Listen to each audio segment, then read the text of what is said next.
শহীদ president Ziaur Rahman হত্যা মামলায় গ্রেফতার আসামি অবসরপ্রাপ্ত মেজর মুজাফফর ট্রাইব্যুনালে স্বীকারোক্তিমূলক জবানবন্দি দিয়েছেন। দর্শক দেখতে পাচ্ছেন মুজাফফর হোসেনকে ট্রাইব্যুনালে আনা হচ্ছে এবং ট্রাইব্যুনালের জবানবন্দিতে সেনাপ্রধান সহ অসংখ্য আসামির নাম স্বীকার করে।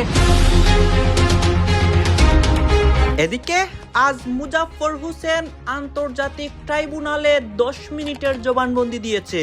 জিয়াউর রহমানের মামলার বিষয়ে অসংখ্য আসামির নাম স্বীকার করে সেনাপ্রধান বিপদে পড়েন, অন্যদিকে বিএনপি দল ধ্বংসের মুখে। আরেকটি বিষয় হচ্ছে যে আজকে ট্রাইব্যুনাল 2-তে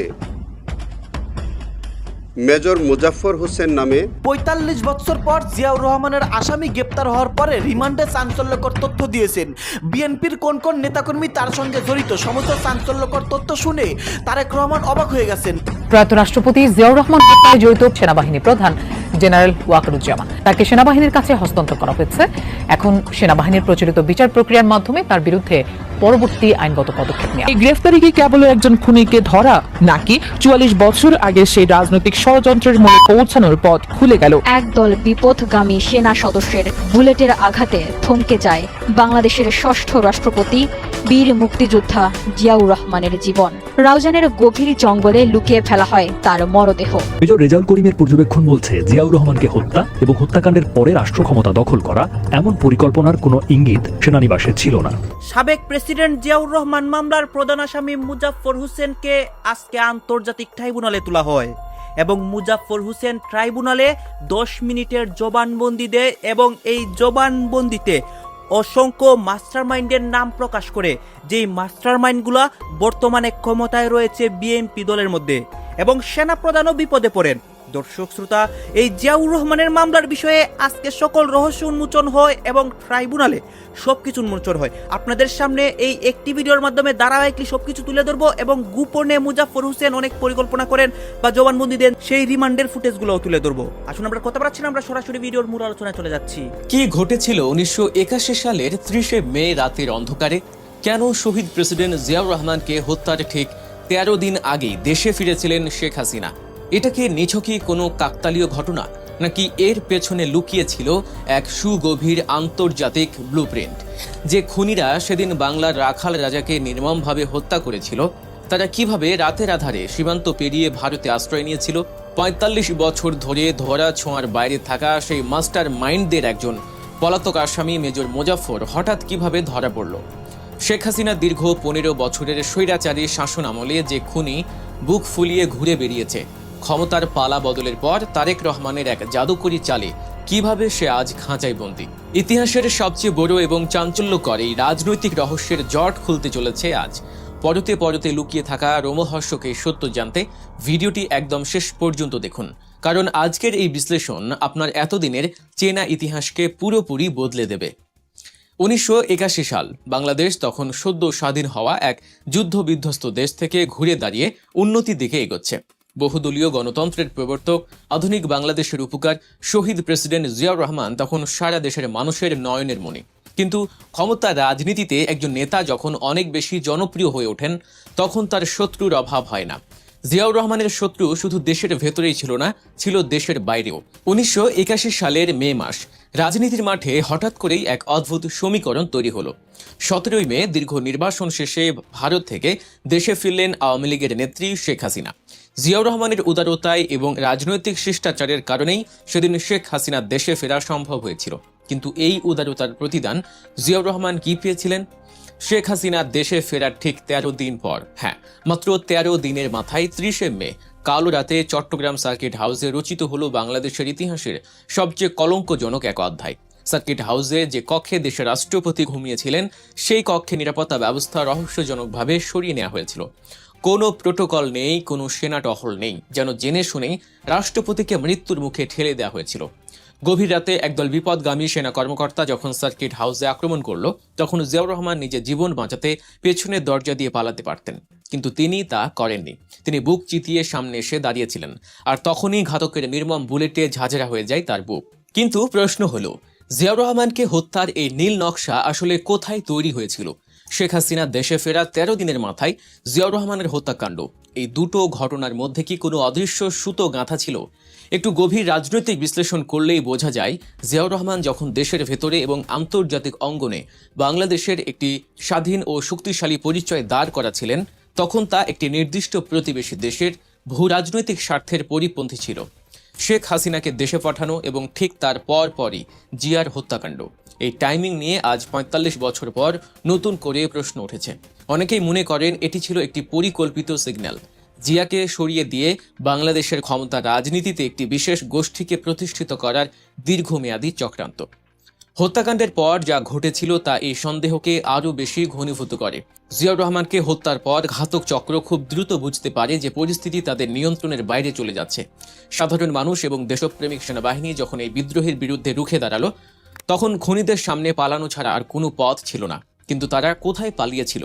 ইতিহাসের এই অধ্যায়টি দীর্ঘদিন ধামাচাপা দিয়ে রাখা হয়েছিল।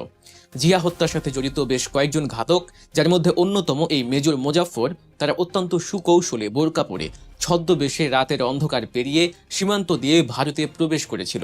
ভাবুন একবার, একটি দেশের রাষ্ট্রপ্রধানকে হত্যা করে এতগুলো লোক সীমান্ত পার হয়ে যাচ্ছে, অথচ কেউ কিছু জানল না।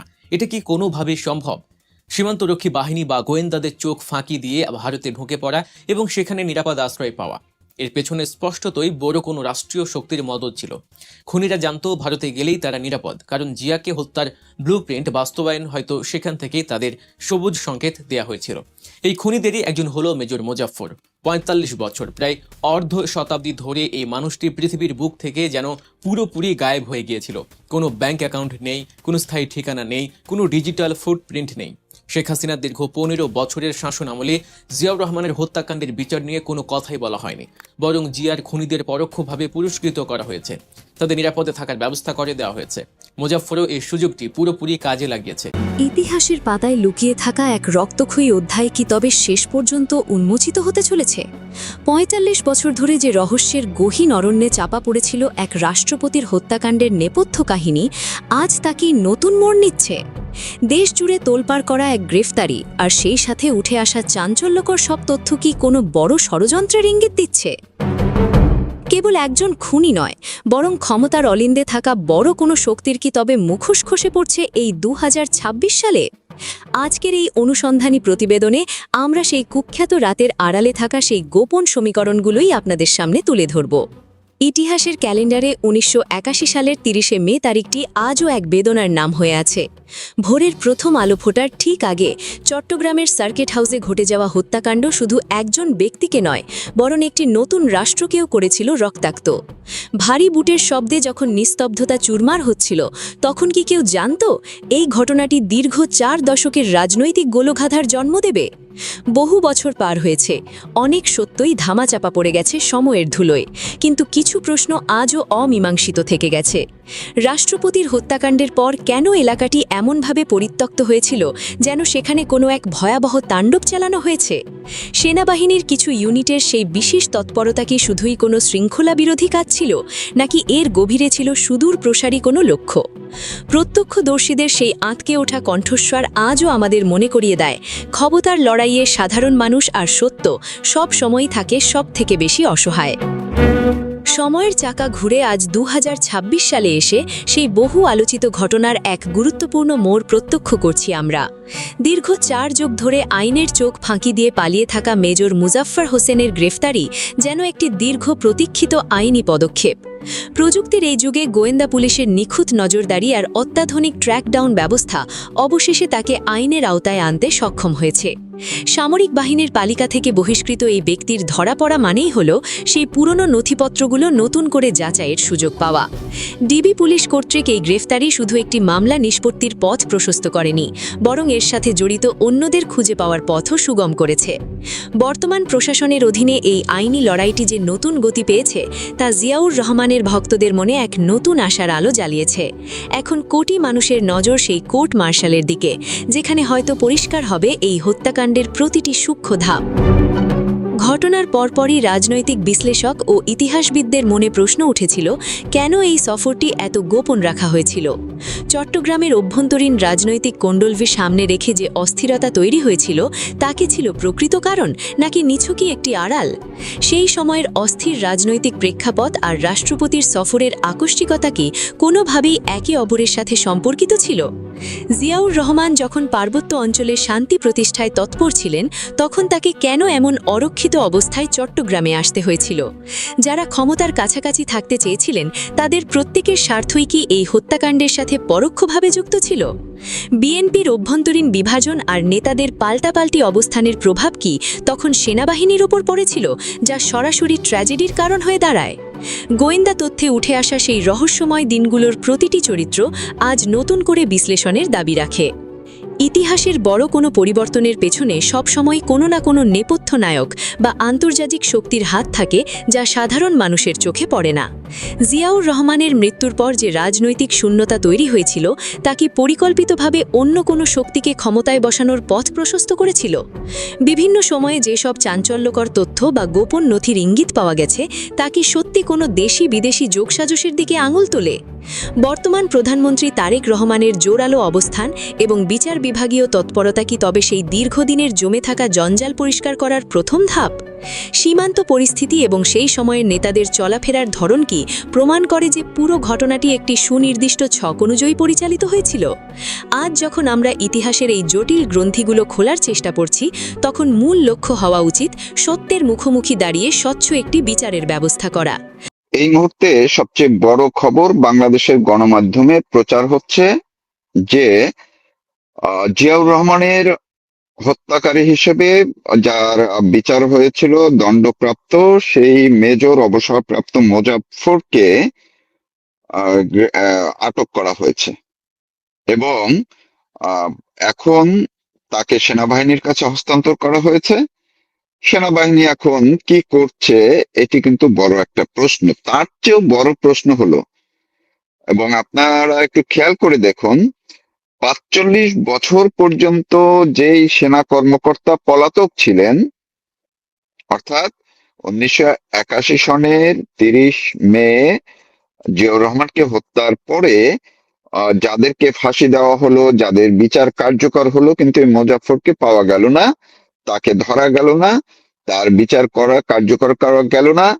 এত বছর পরে এসে গত রাত্রে, মধ্যরাত্রে ঢাকার প্রাণকেন্দ্র বা বনানীর ডিএসএস মানে সেনাবাহিনীর এলাকা থেকে, ক্যান্টনমেন্ট নিয়ন্ত্রিত ডিএসএস এলাকা থেকে তাকে আটক করা হলো।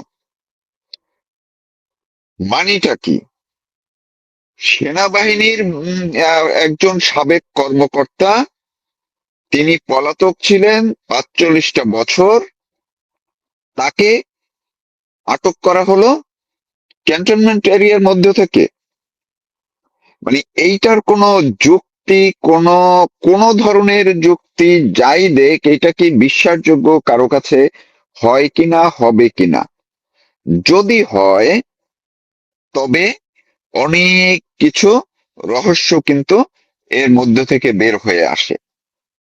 এমন যদি হতো তিনি এত বছর অন্য কোথাও আত্মগোপনে ছিলেন বা অন্য কোথাও থেকে তাকে ধরা হয়েছে, সেটা একটা কথা হতো। একেবারে সেনা বাহিনীর ভিতরে তাদের আবাসস্থল থেকে তাকে গ্রেপ্তার করা হলো, আটক করা হলো, মিডিয়াতে সেটি বলা হলো এবং মিডিয়াও সেটি ফলো করে প্রচার করছে। যদিও হয়তোবা ব্রিফিং এ আরো বিস্তারিত জানাবে, কিন্তু যাই জানাক, আমি সেই পরে কি হয় না হয়, তাকে এখন কোর্ট মার্শালে অন্যদেরকে যেভাবে ফাঁসিতে ঝুলানো হয়েছিল, তাকেও হয়তো সেটি করা হবে। এবং মানবতা বিরোধী অপরাধের ঘটনায় শহীদ রাষ্ট্রপতি জিয়াউর রহমান হত্যা মামলার আসামি অবসরপ্রাপ্ত মেজর মুজাফফর হোসেনকে ২৩ জুলাই হাজিরের নির্দেশ দিয়েছে আন্তর্জাতিক অপরাধ ট্রাইব্যুনাল। প্রসিকিউশনের আবেদনের শুনানি নিয়ে মঙ্গলবার আন্তর্জাতিক অপরাধ ট্রাইব্যুনাল ২-এর চেয়ারম্যান বিচারপতি নজরুল ইসলাম চৌধুরীর নেতৃত্বাধীন ৩ সদস্যের বিচারিক প্যানেল এ নির্দেশ দেন। আমির হোসেনের প্রতিবেদন। নো কোনো কনফ্লিক্ট। দীর্ঘ 4 দশকেরও বেশি সময় ছিলেন আত্মগোপনে, বদলেছেন নাম পরিচয়, পাল্টেছেন একের পর এক ঠিকানা। এত কিছুর পরও শেষ রক্ষা হয়নি সাবেক রাষ্ট্রপতি জিয়াউর রহমান হত্যা মামলার অন্যতম আসামি অবসরপ্রাপ্ত সেনা কর্মকর্তা মুজাফফর হোসেনের। 111-এর অন্যতম মাস্টারমাইন্ড অবসরপ্রাপ্ত জেনারেল মাসুদউদ্দিন চৌধুরীর সঙ্গে ফোনালাপের সূত্র ধরে গ্রেপ্তার হন এই সাবেক সেনা কর্মকর্তা। সেনা আইনে বিপদগামী এই সেনা কর্মকর্তার বিচারের প্রস্তুতি চলাকালীন এরই মধ্যে নতুন তথ্য সামনে আনলেন আন্তর্জাতিক অপরাধ ট্রাইব্যুনালের তদন্ত সংস্থা। মঙ্গলবার সংবাদ দর্শক আপনারা তো দেখলেন এখানে কি কথা হচ্ছে। এখানে আমরা দেখতে পাচ্ছি মুজাফফর হোসেনের বিষয়ে কথা হয় এবং মুজাফফর হোসেনকে যে ট্রাইব্যুনালে তোলা হয় বা এই মুজাফফর হোসেনের অনেক কথা বা জিয়াউর রহমান মামলার বিষয়ে অসংখ্য গোপন তথ্য এখানে দেখেছি গাইজ। এই বিষয়গুলো দেখে এবং জিয়াউর রহমানের মামলা নিয়ে আপনার মন্তব্য, আপনার গুরুত্বপূর্ণ মন্তব্য অবশ্যই আপনারা আমাদের কমেন্ট বক্সে লিখে যাবেন। সর্বশেষ আপনাদের কাছে আমাদের একটা ছোট্ট রিকোয়েস্ট থাকবে, আপনারা আমাদের চ্যানেলে নতুন দর্শক হয়ে থাকলে চ্যানেলটি সাবস্ক্রাইব করবেন এবং পাশে থাকা বেল বাটনটি বাজাবেন যাতে করে নেক্সট ভিডিওটা সবার আগে আপনাদের কাছে পৌঁছে যায়। ধন্যবাদ।